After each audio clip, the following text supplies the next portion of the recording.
Madam, امام علی مقام جوڑنے کی علامت ہیں، اتحاد کی علامت ہیں. سادہ سا سوال ہے، محرم الحرام آتے ہی ہم تقسیم کیوں ہو جاتے ہیں؟ بسم اللہ الرحمن الرحیم، صلی اللہ علیہ یا ابا عبداللہ ورحمۃ اللہ وبرکاتہ. سب سے پہلے تو میں شکر گزار ہوں کہ خداوند متعال کی دی ہوئی توفیق سے اس پلیٹ فارم سے بھی امام حسین علیہ السلام کا ذکر کرنے کی سعادت مل رہی ہے. اور ذکر امام حسین بہت بلند ہے، عالی ہے، اور لیکن ہم تو، یا میں اپنے بارے میں کہوں گی، مکتب اہل بیت علیہ السلام کی ایک ادنا سی شاگرد، لیکن کوشش کریں کہ ہم اپنے ایک مختصر سے اور آپ کہیں کہ قصیر جو ہے وہ بیان سے کچھ میں بیان کر سکوں کہ حب الحسین یجمعنا، امام حسین علیہ السلام کی محبت ہم سب کو یونائٹڈ کرتی ہے در حقیقت. اور اگر آپ اس کو اس پرسپیکٹو سے دیکھ رہے ہیں کہ اس میں جو ہے وہ تقسیم آ رہی ہے، دونوں چیزیں موجود ہیں اس میں. اب آپ پہ ڈپینڈ کرتا ہے آپ کون سا پہلو اس کا ہائی لائٹ کرنا چاہ رہے ہیں، کیونکہ ہمارا تو سلوگن یہ ہے کہ محبت حسین سب کو یونائٹڈ کرتی ہے. لیکن اگر آپ کہتے ہیں جی اس پہ بات کریں کہ وہ تھوڑا جو ہے وہ ہمارے اندر تفرقہ بھی لے کر آ رہی ہے، تو یہ تو ایک ایسا ہے کہ جن کو ذکر اہل بیت علیہ السلام سے پرابلم ہے وہ ان چیزوں کو ہائی لائٹ کرتے ہیں. ادروائز آپ کس عنوان سے پوچھنا چاہ رہے ہیں؟ کہ جہاں تک آپ کو لے جانا چاہ رہا ہوں وہاں تک آپ پہنچ رہی ہیں. اچھا، میں اسی تفرقے کی بات کر رہا ہوں جس میں نکتہ چینیاں اصل میں سارا سال یہ چیزیں موجود ہوتی ہیں، لیکن وہ اندر موجود ہیں. جب وہی بات ہے کہ جب جو کرنٹ ایشو ہے وہ ابھی محرم ہے، ذکر حسین ہے، تو کرنٹ ایشو پہ ہر کوئی بات کرتا ہے. تو اس لیے ابھی محرم ہے تو امام حسین علیہ السلام کے بارے میں جو بغض رکھتا ہے، جبکہ رکھنا نہیں چاہیے، فرزند رسول ہیں، نواس رسول ہیں، اور سید شباب اہل الجنہ ہیں، تمام جنت کے جوانوں کے سردار ہیں، سب اس کو مانتے ہیں. لیکن اگر کوئی بغض رکھتا ہے تو اس کو اس طرح سے بیان کرتا ہے اور اس کو مینوپولیٹ کرتا ہے ایسے، تو یہ ان پہ ڈیپینڈ کرتا ہے. ادروائز تو یہ جو دشمن ہے، جو نہیں مانتا ہے، وہ نہیں مانتا ہے. لیکن چونکہ محرم آ جاتا ہے تو کرنٹ ایشو پہ بات کرتے ہیں، اور پھر ایک پوائنٹ نکالتے ہیں، دوسرا پوائنٹ نکالتے ہیں، اور پھر تیسرا پوائنٹ نکالتے ہیں. تو یہ اختلافات ہمیں میرے خیال میں ان چیزوں میں الجھنے سے بہتر میں سمجھتی ہوں کہ جو پروڈکٹیو چیزیں ہیں، جو بہتر ہے، ان کی کمپین چلائیں. آپ نے کہا دیکھیے امام علی مقام سے بغض رکھنے والے شاید یہ کرتے ہوں گے. مجھے لگتا ہے کہ امام علی مقام سے بغض رکھنے والے تو لکیر کی دوسری طرف کھڑے ہوئے ہیں. دیکھیے کربلا نے تو ایک لائن کھینچ دی ہے، اس لائن کے اس طرف ہیں کچھ لوگ، کچھ دوسری طرف ہیں، تو پھر انہیں تو دوسری طرف میں گنا جائے گا نا. پھر یزیدی لشکر کا سوار ہی کہیں گے، اسی کا حصہ سمجھا جائے گا کہ جو بغض رکھتے ہیں. مجھے نہیں لگتا کہ کوئی بھی مومن، کوئی مسلمان امام علی مقام سے، حسین علیہ السلام سے بغض رکھ سکتا ہے. کربلا کا ایک پیغام ہے، کیا ہم اس پیغام پہ بیانی ہی عمل پیرا ہیں بھی، یا ہم نے کربلا کو ایک رسم بنا دیا ہے؟ کربلا میں وہی بات ہے کہ میں تھوڑا سا ایسا نیچر وائز جو ہے وہ نیگیٹو چیزوں کی طرف نا ڈسکس کرنا نہیں چاہتی ہوں. میں ہمیشہ پروڈکٹیو دیکھتی ہوں. جیسے ہمارے اسٹوڈنٹس بھی کہتے ہیں کہ جی یہ مسائل چل رہے ہیں، تو میں کہتی ہوں کہ اس کے اگینسٹ میں جو پازیٹیو چیزیں آپ ان کی کمپین چلانا شروع کر دیں. کیونکہ امام حسین علیہ السلام کا جو بنیادی مقصد ہے وہ یہی ہے، امر بالمعروف و نہی عن المنکر، کہ آپ تواصوا بالحق و تواصوا بالصبر. اس کا انکار تو کوئی بھی نہیں ہو سکتا. تو اور امر بالمعروف یعنی نیکی کا حکم دینا اور برائی سے روکنا. ٹھیک ہے، نیکی کا حکم دینے کے بھی مختلف مراتب ہیں.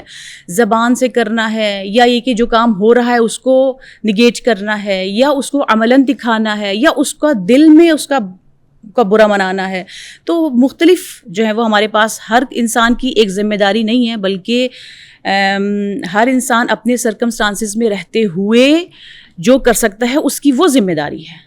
تو اس لیے میں زیادہ تر یہی چاہتی ہوں کہ ہم سب کو یہ چاہیے کہ جو چیز ہمیں بری لگ رہی ہے ہم اسے برا نہ کہیں، بلکہ جو اچھائی ہے اس کو زیادہ کر دیں، تاکہ خود بخود برائی جو ہے وہ دب جائے. جیسے ذکر امام حسین علیہ السلام ہے، اس کے خلاف بہت ہوا ہے. آپ ہسٹری میں چلے جائیں، امام حسین علیہ السلام پہ تو ظلم ہوا، لیکن اس کے بعد بھی بہت کچھ ہوا. ایون قبر امام حسین علیہ السلام کے ساتھ جو پانی بہایا گیا، حل چلائے گئے، نام نشان قبر کا مٹانے کی کوشش کی گئی، وہ سب کچھ ہوتا رہا. لیکن ذکر امام حسین چل رہا ہے، کیوں؟ اس لیے کہ یہ مجالس ہی تو ہیں جو ان کو چلا رہی ہیں، تو اس کا فائدہ ہے، ان فائدوں کو ہمیں ہائی لائٹ کرنا ہے، تاکہ کیونکہ اگر برائی کو برا کہتے رہیں گے نا تو اس کا فائدہ نہیں ہے۔ وہی بات ہے کہ میں ایک کسی سائیکالوجسٹ کو سن رہی تھی کہ جب بچوں کو تربیت کریں تو یہ نہ کہ غصہ مت کرو، کیونکہ اس کے ذہن میں جب غصہ آئے گا وہ ایک نیگیٹو ورڈ ہے، اور کرو نیگیٹو ورڈ ہے، نہ تو نہ ہے، ٹھیک ہے؟ تو اس کا مطلب ہے کہ ہمیں جو ہے جو بھی ہم نیگیٹیوٹی اس میں دیکھتے ہیں اس کی جگہ اس کو بیان کرنے کے بجائے زیادہ سے زیادہ ہمیں کوشش کرنی چاہیے کہ جو اچھائیاں ہیں وہ بیان کریں۔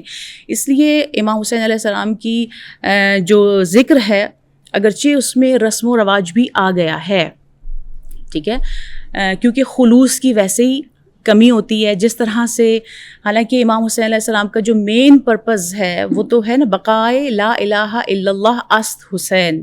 تو امام حسین علیہ السلام نے جو ان کا جو مشن تھا، ان کا جو ویژن تھا وہ لا الہ الا اللہ تھا، اسی لیے ہم نے دیکھا کہ ظاہراً ختم ہو گئے، ظاہراً جو ہے وہ کربلا میں شہید کر دیے گئے، لیکن جب ان کے خاندان کو اسیر بنا کر، قیدی بنا کر شام تک یزید کے دربار میں پہنچایا گیا تو یزید نے کہا کہ دیکھا اللہ نے تمہارے ساتھ کیا کیا۔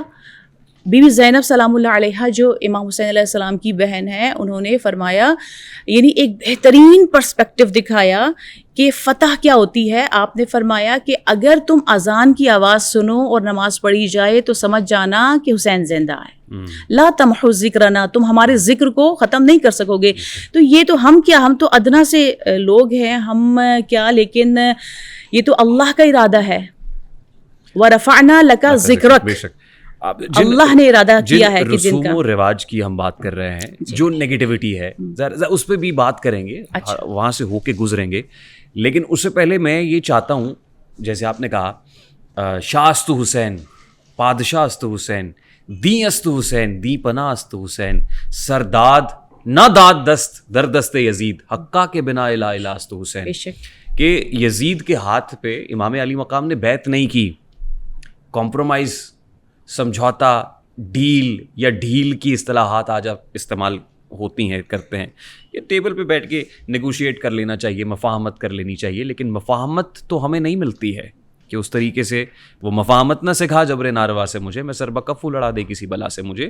ظاہر ہے وہاں کوفے کی طرف جو سفر ہوتا ہے وہ اس کا کوئی مقصد تھا، کوئی نہ کوئی مشن تھا، تو برائی ہوتی بھی دیکھو تو ہاتھ سے روکو، زبان سے روکو، دل میں برا جانو، اور یہ ایمان کا آخری درجہ ہے۔ تو یہ جو برائیاں ہو رہی ہیں، کیا کمپرومائزز کا درس ملتا ہے امام علی مقام کی اس شہادت اور قربانی سے؟ مفاہمت کا درس ملتا ہے، ڈیل کا درس ملتا ہے، ڈھیل کا درس ملتا ہے، یا پھر ڈٹ جانے کا درس ملتا ہے، لڑ جانے کا، کٹ جانے کا، مر جانے کا درس ملتا ہے؟